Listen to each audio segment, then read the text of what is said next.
Assalomu alaykum aziz vatandoshlar. Men jahonda bo'layotgan jarayonlarni kuzatib turaman. Nemis YouTube kanali Gulnora Karimova haqidagi ko'rsatuv tayyorlabdi. Bu ko'rsatuv uning yuksalishi va qulash tarixi haqida bo'lgan. Bu ko'rsatuvgina emas, Karimovani hayoti Netflix uchun ko'p seriyali filmni tasvirga olish uchun ham ssenariy bo'lishga arziydi. Balki bir kuni buni suratga ham olishar.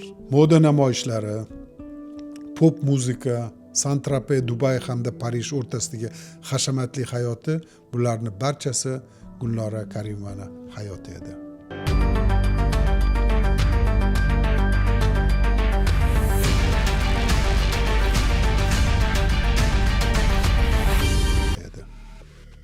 Bu O'zbekiston malikasi sifatida ham tanilgan. Bu o'zbek malikasi pul ichida yashar edi. U dunyoning turli burchaklarida joylashgan bir nechta juda qimmat ko'chmas mulklarga ega edi. Va Elton John yoki Sting kabi mashhurlar bilan vaqt o'tkazar edi. Ammo Gulnora Karimova nafaqat juda boy, balki ancha qudratli ham shaxs edi. Chunki uning otasi Islom Karimov edi. Islom Karimov O'zbekistonni 25 yil davomida boshqargan va ma'lum vaqtlarda Markaziy Osiyodagi eng qattiqqo'l rahbar sifatida baholangan. Bu ayol sovuqqon rahbarning qizi edi. Vaqti kelib, uni o'rnini egallab, O'zbekistonni yangi rahbar bo'lishi ham ehtimollardan biri edi. Lekin aksincha, uning qulashi boshlandi. Hashamat va glamurga to'la hayoti to'satdan va juda g'alati tarzda o'zgardi. 2014-yilda Karimova deyarli bir kundayoq jamoatchilik nazarida yo'qolib qoldi. U bilan birga ko'plab millionli biznes imperiyasi ham deyarli quladi. O'zbekiston tarixidagi ehtimol eng qudratli ayolni qulashi ortida nima yotibdi? Bu malika qanday qilib shunday g'oyib bo'ldi? Va bu ishga uni otasi, Nokia 3210 telefoni yoki Twitter'dagi chiqishlari qanday aloqador bo'lgan? Bugun shu haqida gaplashamiz. Boshida aytib o'tganimdek, bu haqda Germaniya davlatidagi YouTube kanallarida xabarlar tarqadi. Bizni O'zbekistonimizda bo'lgan jarayonlarga Yevropada ham qiziqish katta ekan. Hafsala qilib, aynan shu ko'rsatuvni tarjima qilib sizlarga taqdim etyapman. Endi 2012-yilga qaytamiz. O'sha yili Yolo yoshlar anjumanida haqiqiy hitlar yangragan. Rihannaning Diamonds, Carly Rae Jepsen'ning Call Me Maybe yoki Adele'ning Rolling the Deep qo'shiqlari o'sha paytda dunyoning ko'plab hududlarida yangrar edi.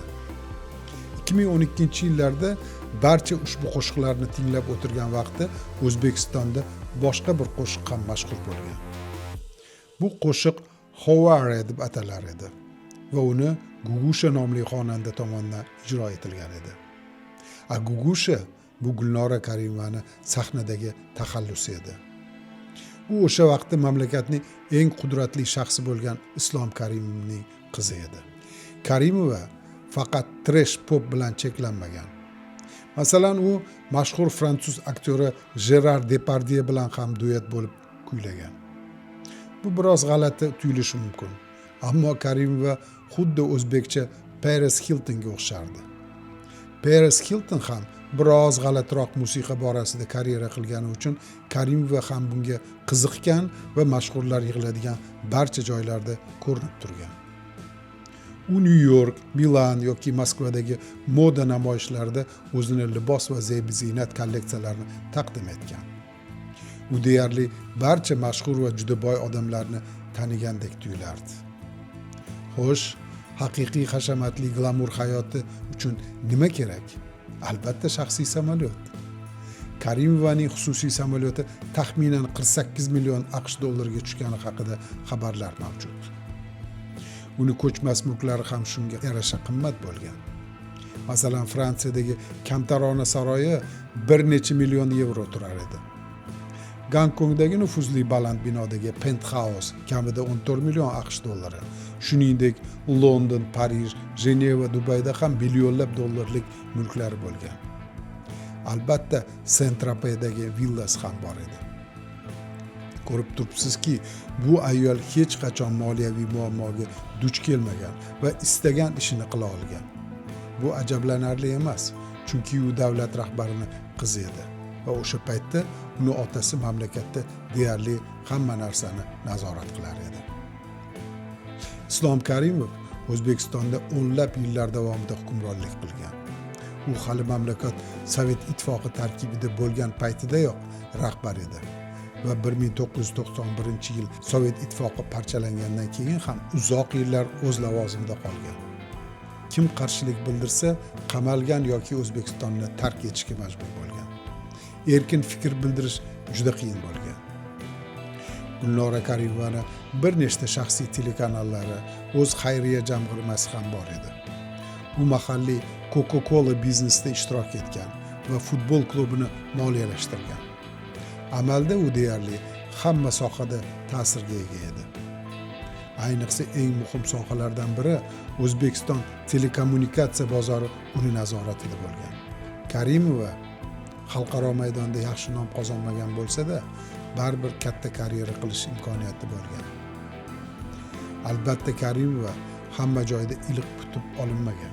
Masalan, 2011-yilda Nyu-Yorkdagi moda haftaligida o'z kolleksiyasini namoyish etmoqchi bo'lganda inson huquqlari himoyachilari noroziligi sababli uni shousi bir necha kun oldin bekor qilingan. Biroq bunday vaziyat katta muammo emas edi.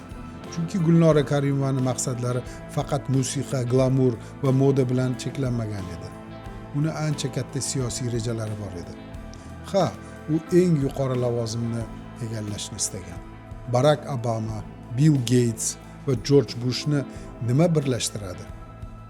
Ularning barchasi Garvard universitetida o'qigan. Dunyodagi eng qudratli va boy insonlar Garvardda tahsil olgan bo'lsa, albatta O'zbekiston malikasi ham u yerda o'qiganligiga shubha qilmasa ham bo'ladi. Gulnora Karimova siyosiy karyerasi uchun zarur bo'lgan deyarli hamma narsani amalga oshirgan. Garvard ta'limi, siyosatshunoslik bo'yicha doktorlik dissertatsiyasi, Ispaniyada elchi sifatida faoliyat, Jenevada BMTda ishlash, u bir kun kelib mamlakat rahbari bo'lishni istagini yashirmagan. Buni intervyularda ham ochiq aytgan. O'sha vaqtdagi vaziyatda real qaraganda ma'lum bir vaqt kelib u otasini o'rnini egallash imkoniyatini ham ega edi. Ammo bu faqat imkoniyat ma'lum muddatgacha bo'ldi. Keyin esa vaziyat keskin o'zgarib ketdi. Uni telekanallari yopildi, bizneslari tugatildi, xayriya jamg'armasi tarqatib yuborildi va O'zbekistonning ehtimoliy kelajak prezidenti g'oyib bo'lib qoldi. Karimova shunchaki ota-onasi tufayli muvaffaqiyatga erishgan shaxs emas edi. U yillar davomida o'z biznes strategiyasini qurgan. To u strategiya o'zini zarariga ishlay boshlaguncha bu ishni davom ettirgan. Buni tushunish uchun uni telekommunikatsiya bozoridagi ta'siriga yana bir bor nazar tashlash kerak bo'ladi. 2000-yillar boshida ko'pchilikda mobil telefonlarga katta qiziqish uyg'ondi. O'sha paytlarda mobil aloqa va internet hali endi rivojlanayotgan vaqt edi. Va O'zbekistonda juda kam odamda mobil kompaniyalar bilan shartnomalar mavjud edi. Shu sababli telekom kompaniyalar uchun juda katta daromad manbai bo'lgan. Qurilmalar sotish, litsenziyalar berish, bazaviy stansiyalarni o'rnatish, infratuzilma qurish, bularni barchasi katta pul ishlash imkoniyati edi. Agar bu jarayonda ulush olish imkoniyati bo'lsa edi, bu juda daromadli sxemaga aylanar edi. Bu vaziyatdan kim eng ko'p foyda ko'rdi? Gulnora Karimova.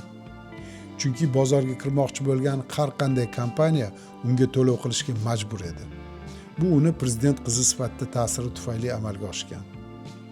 Kamida 3 ta kompaniya, biri Shvetsiyadan, biri Niderlandiyadan va yana biri boshqa davlatdan O'zbekiston telekom bozoriga kirish uchun Karimovaga pora bergani isbotlangan. Bozor juda daromadli edi va kompaniyalar ulkan summalarni to'lashga majbur bo'lishgan. Faqat telekommunikatsiya sohasidagi ushbu sxema orqali Karimova 1 milliard AQSh dollaridan ortiq pora olgani aytilgan va bu uning yagona biznesi emas edi. Aytishlaricha, u hatto jinoiy tarmoqqa o'xshash tuzilmaga ega bo'lgan va albatta uning o'zi bu tizimning boshida turgan. Mablag'lar dunyo bo'ylab bank hisoblarida, ko'chmas mulklar orqali yashirilgan va yuvilgan. Qimmatbaho uy-joylar ham aynan shu maqsadga xizmat qilgan. Bu sxemalar bir necha yil davomida muvaffaqiyatli ishlagan. Ammo keyin Shvetsariya tashkilotlaridan biri Karimova va uning atrofidagilarga e'tibor qarata boshlashdi va 2012-yilda unga qarshi tergov boshlandi. Chunki u katta mablag'larni Shvetsariyada saqlar edi. Keyin boshqa davlatlarda ham tergovlar boshlandi. 2010-yilda Shvetsariya hokimiyatlari korrupsiya orqali olingan mablag'larni yuvish bo'yicha jinoiy tergov boshlagani ma'lum bo'ldi. O'sha paytda 2 nafar O'zbekiston fuqarosi Jenevadagi Lombard Odier bank hisobidan katta miqdorda pul yechishga urinayotganda qo'lga olingan. Shvetsiyalik surishtiruvchi jurnalistlar Telesaneyra telekommunikatsiya kompaniyasi Gibraltarda ro'yxatdan o'tgan Takiland offshore kompaniyasiga yuzlab million dollar to'laganini aniqlandi. Bu kompaniya Gulnora Karimovani yaqin hamkori nomida bo'lgan. To'lovlar O'zbekistonda telekom bozoriga kirish uchun berilgan poralar bo'lgan. Jami pora miqdori taxminan 800 million Shvetsariya franki deb baholangan va uni katta qismi Shvetsariya banklarida muzlatilgan. Shunday vaziyatda inson o'ylashi mumkin. Chet elda tergov ketyapti, lekin uyda O'zbekistonda hammasi tinchdir. Axir uni otasi rahbar-ku. Bir nechta kompaniyadan pora olgan bo'lsa nima qildi? Ammo ko'pchilik bilmagan voqea Twitter orqali namoyon bo'lgan. Bu sahna ortidagi hokimiyat uchun kurash bo'lgan. 2010-yillarda Twitterda mashhurlar ham faol ravishda chiqish qilishar edi. Gulnora Karimova ham albatta bundan chetda qolmagan. Masalan, 2012-yildagi postlarida u turli yoga mashqlarini namoyish qilgan. Lekin uni akkauntidagi hamma narsa oddiy va beozor emas edi. U nafaqat yoga haqida post qilgan, balki o'z tanqidchilariga qarshi ham chiqishlar qilgan. Keyinchalik esa yuqori lavozimli, ta'sir kuchiga ega hukumat amaldorlariga ham hujum qila boshlagan. Yana ham g'alatisi, u hatto singlisi va onasi o'ziga qarshi sehr jodu ishlatishda ayblagan. Buni Twitterda ochiqchasiga yozgan. Ammo uni biznes imperiyasi qulay boshlaganda 2013-yil oxirida xayriya jamg'armasi yopilganda va boshqa muammolar yuzaga kelganda uni Twitter akkaunti ham to'satdan o'chirildi. Shu paytdan boshlab Karimova haqiqatdan ham g'oyib bo'ldi va bir necha hafta davomida O'zbekiston malikasi qayerdaligini hech kim bilmay qoldi. Shvetsariyada jinoiy ish qo'zg'atilib, xalqaro ommaviy axborot vositasida keng yoritilgandan so'ng, ehtimol bu haqda prezident Islom Karimov xabardor qilingan. Shu sababli u qizi bilan aloqani uzgan va tergov davom etishiga ruxsat bergan. Shundan keyin uning biznes imperiyasi yemirila boshlaydi. 2014-yilda u uy qamog'iga olingani ma'lum bo'ldi. Prokuror uni kompaniyalarga nisbatan tergov boshlab, ko'plab iqtisodiy jinoyatlar bo'yicha ayblov qo'yishdi. Eng mashhur sxema xalqaro telekom kompaniyalaridan taxminan 800 million Shvetsariya franki miqdorida pora olish bilan bog'liq edi.